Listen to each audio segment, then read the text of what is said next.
Hello, dear students. Good morning. How are you? Fine? Pessoal, eu estou começando a explicação do 6º banco de atividades de língua inglesa para o 7º ano. A princípio, nós vamos trabalhar um texto, uma compreensão de texto, tá bom? What turns a natural hazard in a natural disaster? Então, o que torna um perigo natural num desastre natural? Então, eu já vou lendo, fazendo a tradução aqui para vocês, tá bom? Então, um desastre natural é o efeito de um perigo natural.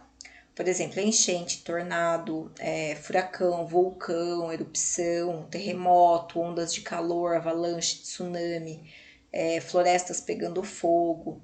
Isso lida com as perdas financeiras, as perdas ambientais e as perdas humanas. E essas perdas resultantes, pessoal, depende da vulnerabilidade da população afetada em resistir a esses perigos, o que é chamado também de resiliência, tá bom? Então, este entendimento é concentrado nesta forma. Desastres ocorrem quando perigos encontram a vulnerabilidade. No entanto, se um perigo natural não resultar num desastre natural em áreas sem vulnerabilidade, por exemplo, terremotos fortes em áreas inabitadas, né? Ele não vai resultar num desastre natural, né? Esse perigo, porque não tem pessoas ali, tá? Não tem nada que possa ser pior. Então, esse termo da palavra natural vem sendo disputado, né? Por conta desses eventos que simplesmente não oferecem risco, né? Ou que os desastres não têm envolvimento humano, vamos dizer assim, tá? Eu vou pedir para vocês desconsiderarem esse vídeo, tá? Porque eu entrei no link e ele tá como, assim, foi removido, tá? Então, vamos desconsiderar esse link. Aqui tem um estudo de vocabulário, tá bom? Para vocês consultarem e responder as questões. Então, para assinalar a alternativa correta, a primeira aqui ele quer saber o que é um desastre natural. E aqui, pessoal, da número 2 até a número 10, ele quer que vocês... Ele vai dar a descrição, né, desses desastres naturais, desses perigos naturais. E dentro dessa descrição, vocês têm que encaixar o termo que melhor se adequa a essa descrição, tá bom? Do que ele tá falando, então. Vocês podem usar a ajuda de tradutores, de dicionários também para conseguir responder, tá bom? O segundo ponto que nós vamos trabalhar, pessoal, é o verbo modal can, para falar de habilidades. Então, a gente sempre costuma falar de coisas que a gente consegue fazer, tá? Então, eu consigo ler, eu consigo escrever, eu consigo andar de bicicleta, eu não consigo dançar, tá bom?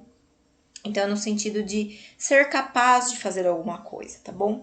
Mas o verbo can, ele também pode indicar um pedido. Por exemplo, quando eu falo para vocês, pessoal, como que a gente pede para ir ao banheiro em inglês?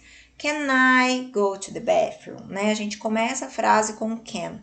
Então, também pode ser um pedido, né? Uma permissão ou uma proibição. You can't do it. Você não pode fazer isso, tá? E aí, pessoal, tem um link aqui que vai explicar melhor para vocês o uso do can e do can't, tá bom? Então, eu vou colocar esse link lá na descrição do meu vídeo para que vocês possam consultar e ver melhor essa explicação, tá bom? Aqui também ele vai trazer alguns exemplos para vocês, um pequeno resumo. E aí, pessoal, as atividades que ele traz aqui são bem simples, tá? Para vocês organizarem as palavras na ordem correta e formar frases. Então, ele vai pedir para vocês formarem 10 frases. Prestem atenção, o que sempre a gente confunde, né? Aquelas que estão com ponto de interrogação sempre vai começar com o can, porque é uma pergunta. As demais frases, pessoal, é só vocês seguirem a estrutura de sempre. Primeiro vem um sujeito, depois vem o verbo auxiliar, que é o can. Se tiver o not na frase, é sempre depois do can. E aí o complemento restante, tá bom? Então, sempre essa estrutura. Sujeito, verbo auxiliar can. Se a frase for negativa, tem o not, se não, não. E depois o complemento restante da frase, tudo bem? E aqui, pessoal, vai entrar num assunto bem mais complicado, que é o simple past, tá bom? Nos blocos anteriores, nós já vimos um pouquinho de simple past e vai dar continuidade nesse assunto aqui nesse bloco. Peço que vocês leiam com atenção a explicação que está dando aqui e eu vou disponibilizar mais alguns links na descrição do meu vídeo para que vocês possam consultar o vídeo com a explicação para ficar mais fácil de fazer as atividades, tá bom? E aí, depois da explicação da pipoca, do Simple Past, vem um textinho sobre a pipoca, tá bom? Então, aqui é a história da pipoca, tudo bem, pessoal? Eu vou ler com vocês esse textinho, então. Popcorn was discovered over 5,000 years ago in Mexico. It was an Indian food. Corn was thrown on hot stones in a fire. The fire made the corn pop. It was a game to catch the popcorn and eat it.